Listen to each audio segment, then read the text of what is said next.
పాకిస్తాన్ దగ్గర శక్తి సన్నగిల్లి దాని దగ్గర యుద్ధం చేయగలిగినటువంటి శక్తి 100కి 90% లేదు. ఎందుకంటే మొన్ననే ఇరానోడు మిస్సైల్స్తో దాడి చేస్తే ఏం చేసింది, ఊరికి 2 దాడి చేసేసి మళ్ళీ వెళ్ళి వాళ్ళ కాళ్ళు పట్టుకుంది.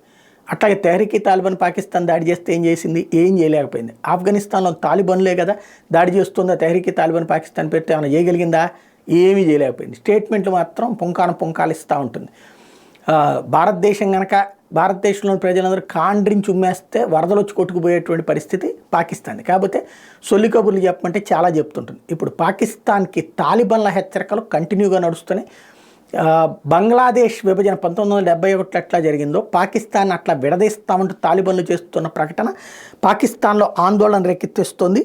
సిమ్మరింగ్ tension between Taliban ruled Afghanistan and neighbouring Pakistan appears to be boiling over. A video being shared widely on social media shows Afghanistan's Deputy Foreign Minister Sher Mohammad Abbas Stankai threatening to partition Pakistan like in 1971 when Bangladesh was liberated. This comes just months after Pakistan began deporting Afghan refugees from the country. ఇది ఇప్పుడు ఆఫ్ఘనిస్తాన్ పౌరులందరినీ కూడా వెనక్కి పంపించేస్తుంది. Tehreek Taliban Pakistan మీద మీరు చర్యలు తీసుకోకపోతే మా దేశంలో ఆఫ్ఘనిస్తాన్ పౌరులు ఉండటానికి వీల్లేదంటూ వెనక్కి తిప్పి పంపించేస్తోంది పాకిస్తాన్. దాని మీద ఆగ్రహంతో తాలిబాన్లు చేస్తున్న హెచ్చరిక దేశాన్నే ముక్కలు చేస్తాం అన్నటువంటిది.